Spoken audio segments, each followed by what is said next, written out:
You walk into a room and everyone notices. Maybe it's your clothes, your posture, or just the way you move. In a normal world, that's fine. But in a collapse, in a riot, in a blackout where law and order have evaporated, being noticed can get you killed. That's why today you're going to learn the 3 fundamental rules to become invisible in plain sight, to master the art of the grey man. And if you're serious about survival, if you want to protect yourself and your family when society crumbles, then subscribe now, because what I'm about to teach you isn't theory. It's operational reality used by intelligence operatives, security professionals, and people who've survived real-world chaos.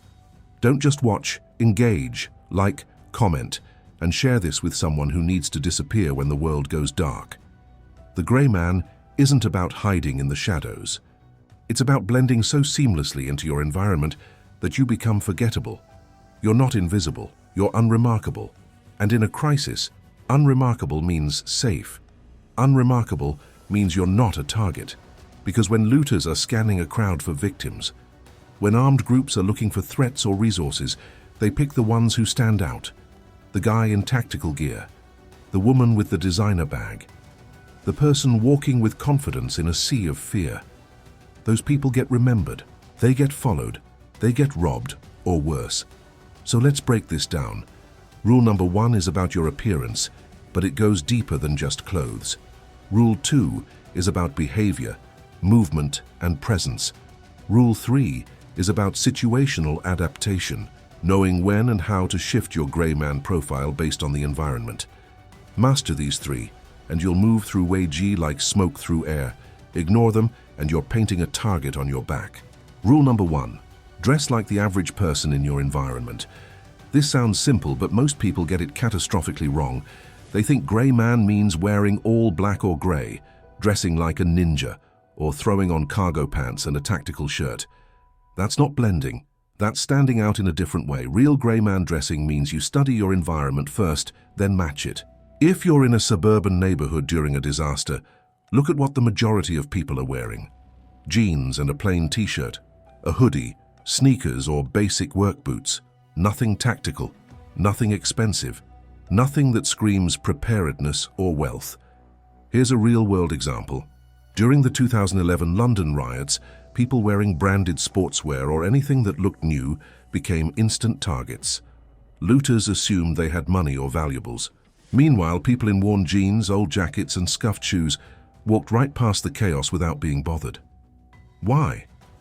Because they looked like they had nothing worth taking. They blended with the economic reality of the moment. That's the psychology you're exploiting. You want to look like you're struggling just as much as everyone else, maybe more. Colors matter. Avoid pure black unless everyone around you is wearing black. Black stands out in daylight and in many urban settings. Instead, go for muted earth tones, grays, browns, dark blues, olive greens. These colors exist everywhere in infrastructure, crowds, and natural settings. Your clothes should have no logos, no slogans, no bright colors, and no reflective materials. If your jacket has a brand name across the chest, you're advertising. If your shoes are neon, you're a beacon. Strip all of that away. Fit is critical. Clothes that are too tight or too baggy draw attention. Oversized tactical pants make you look like you're trying to hide weapons. Skinny jeans make you look stylish, which is the opposite of forgettable. You want the fit to be average, not fashionable, not sloppy, just normal. Think about the clothes that you'd forget someone was wearing 5 minutes after seeing them. That's your target. Accessories are where people fail most often. A high-end watch, a tactical backpack, expensive sunglasses, a visible knife clip. All of these scream, "I have resources," or "I'm prepared." In a collapse, both of those are dangerous signals. Your bag should be a plain, worn day pack in a neutral color. No Marley webbing, no patches. If it looks military or expensive, ditch it. Your watch should be cheap or non-existent. If you need to carry a knife, keep it completely concealed. Same with a flashlight, multi-tool, or any other gear. Nothing on your belt, nothing clipped to your pocket. Everything hidden. And here's something most people don't think about: cleanliness. If everyone around you is dirty, tired, and disheveled after 3 days without power, and you show up looking fresh, clean-shaven, and well-rested, you stand out. Real gray man adaptation means matching the hygiene level of your environment. If the grid is down and people haven't showered in a week, you shouldn't look like you just stepped out of a spa. Blend with the decay. Look tired. Look stressed. Look like you're barely holding it together, just like everyone else. Now let's move to rule number 2. Control your behavior and movement. This is where most people who understand gray man appearance still fail, because they forget that body language and behavior are just as loud as clothing. You can dress perfectly for the environment and still get noticed if you move wrong, if you carry yourself with too much confidence, or if you engage with people in a way that makes you memorable. Start with posture. Confident posture. Shoulders back, head up, steady eye contact. Signals strength, awareness, and control. In normal times, that's good. In a crisis, it makes you either a threat or a target. Operatives know this. When they need to blend, they adopt what's called broken posture. Slightly hunched shoulders, a forward head position, eyes that don't lock onto people. You're not cowering, but you're also not projecting dominance. You look like someone who's dealing with their own problems and has no interest in anyone else's. That's forgettable. Walking speed and rhythm matter. If everyone is moving slowly, nervously, and you're striding with purpose, you stand out. If the crowd is panicking and you're walking calmly, you stand out. Match the pace and energy of the people around you. If they're shuffling, you shuffle. If they're rushing, you rush. You become part of the herd, not a predator moving through it, and not prey frozen in fear. Eye contact is a weapon, and most people don't know how to control it. Locking eyes with someone creates a connection, you become memorable, but avoiding all eye contact makes you look suspicious, like you're hiding something. The gray man uses brief, neutral eye contact. A quick glance, a slight nod if culturally appropriate, then eyes forward or down. You acknowledge the person's existence without engaging. You're polite but forgettable. Think of it like this. If someone later tries to describe you, they should struggle. I don't know, just some guy, didn't really notice him.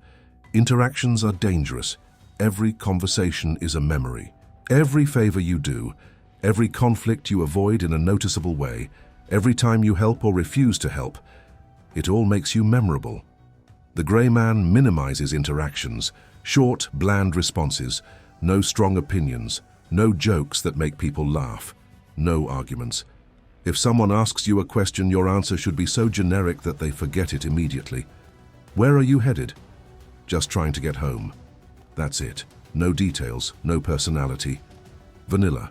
But here's the advanced part of behavior control. You have to read the room and adjust. If everyone around you is tense and silent and you're the only one trying to chat, you're noticed. If everyone is talking nervously and you're stone-faced and silent, you're noticed. The gray man mirrors the emotional and social temperature of the environment. If people are venting fear, you make a bland comment that agrees without adding detail. If people are quiet and focused on survival, you stay quiet. You're a social chameleon, not a social leader. Movement patterns reveal intent. If you're constantly scanning, checking exits, watching people's hands, and moving tactically, you look like a threat or a professional. Looters will see you as competition. Desperate people will see you as someone who has something to protect. Instead, the gray man moves with purpose, but without precision. You know where you're going, but you don't look like you're running an operation. You glance around casually, not tactically. You notice threats in your peripheral vision, not by staring. You navigate obstacles naturally, not like you're clearing a room. And here's something critical. Never be the first or the last. In a group or crowd, the people at the front and the back get noticed. Leaders and stragglers are memorable. The gray man stays in the middle, not too far forward, not lagging behind, just another face in the mass of humanity trying to survive. Rule number 3, adapt to your environment dynamically. This is the rule that separates beginners from professionals. Gray man isn't a single look or behavior. It's a constantly shifting profile based on where you are, who's around you, and what's happening. The person who survives is the one who reads the environment faster and adjusts their profile before they're noticed. Let's say you're moving through 3 different zones in one day during a collapse. First, you're in a suburban residential area. The people here are middle-class families, some preppers, mostly scared. Your gray man profile here is clean but worn clothing, a small backpack, moving like you're checking on family or heading to a neighbor's. You look concerned but not desperate. You wave to people you pass, you blend with the community. Then you move into a commercial district that's been partially looted. The demographics shift. You see more young men, more aggression, more desperation. Your profile has to shift immediately. Now you look poorer. Your backpack might hang looser, like it's empty. You adopt broken posture. You avoid eye contact more. You don't wave. You look like you have nothing and you're trying to avoid trouble. If someone approaches, you look tired and beaten down, not like someone worth robbing. Then you reach a checkpoint or aid station run by authorities or relief organizations. The environment changes again. Now there are rules, lines, and people watching for threats or people trying to take more than their share. Your profile shifts to cooperative civilian. You stand patiently. You make brief, polite eye contact with officials. You look grateful but not needy. You answer questions simply. You blend with the law-abiding crowd, not the desperate or the aggressive. Each environment has different threats and different social norms. The grey man studies these in real time and adjusts instantly. This is why situational awareness is non-negotiable. You can't adapt if you don't know what you're adapting to. You have to constantly read clothing styles, body language, demographics, tension levels, and authority presence. What works in one neighborhood will get you killed 2 miles away. Time of day matters too. During daylight in a crisis, movement is somewhat normalized. People are scavenging, checking on neighbors, trying to find resources. Your grey man profile can be more neutral. But at night, especially after curfews or in areas without power, anyone moving becomes suspicious. If you have to move at night, your profile shifts to extreme caution. Slower movement, darker clothing, staying in shadows, not because you're hiding, but because that's where everyone else who's moving is staying. You're not sneaking, you're just being cautious like everyone else. And here's the psychological layer most people miss. The grey man understands group dynamics. If you're in a neighborhood where people are forming mutual aid groups or community watches, and you're the only loner who won't engage, you become suspicious. In that environment, the grey man joins the group, but stays quiet, contributes just enough to be accepted, and never becomes a leader or a focal point. You're part of the group, but forgettable within it. Conversely, if you're in a hostile environment where groups are forming around violence or looting, the grey man avoids groups entirely. You're not a joiner there. You're a loner moving with purpose, avoiding eye contact and getting out fast. Different environment, different adaptation. Vehicle choice follows the same principle. If you're driving during a crisis, your vehicle can't stand out. A lifted truck with off-road gear screams, prepper with resources. A luxury car screams, wealth. An old beat-up sedan in a neutral color, that's forgettable.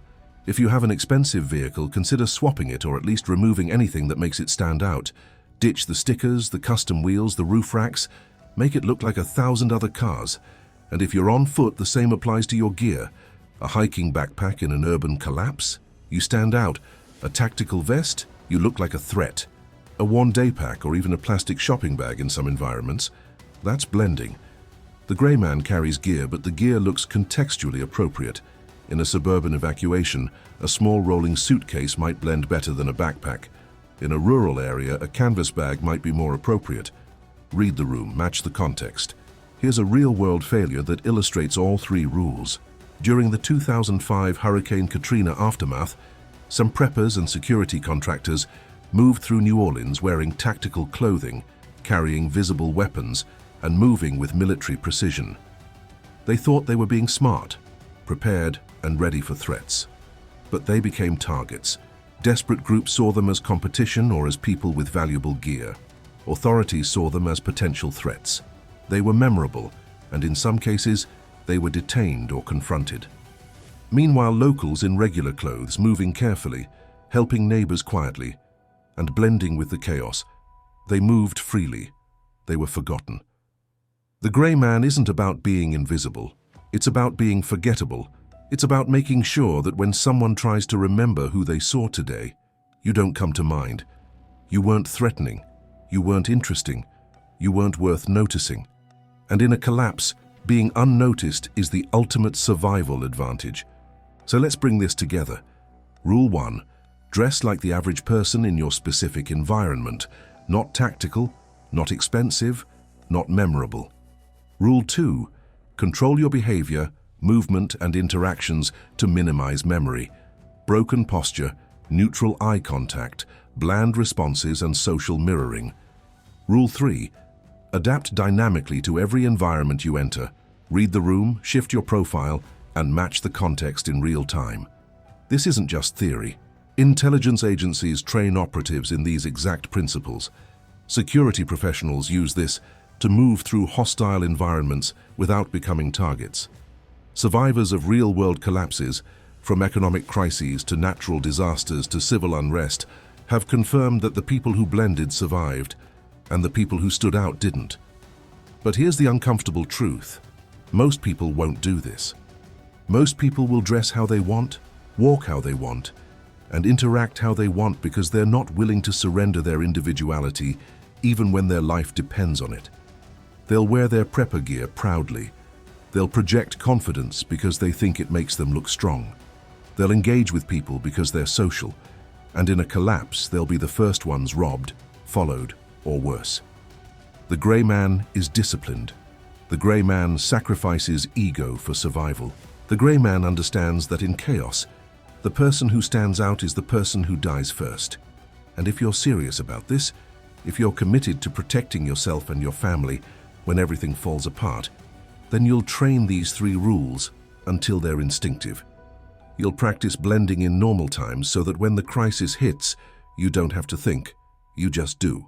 Walk into a room right now and ask yourself, would anyone remember me 5 minutes from now? If the answer is yes, you've got work to do. Strip away the logos, fix your posture, soften your gaze, become boring, become average, become grey. And if you want to go deeper, if you want detailed guides and real-world documents that take your preparedness to the next level, check the pinned comment. There's always more for those who are serious enough to find it. Don't just watch this and move on. Act, practice, adapt. Share this with someone who needs to learn how to disappear when the world turns dangerous. Comment below with your biggest challenge in blending. Let's talk about it. And subscribe, because the skills I'm teaching here are the difference between being a victim and being a survivor. The collapse doesn't care about your pride. It only cares about who stands out and who doesn't.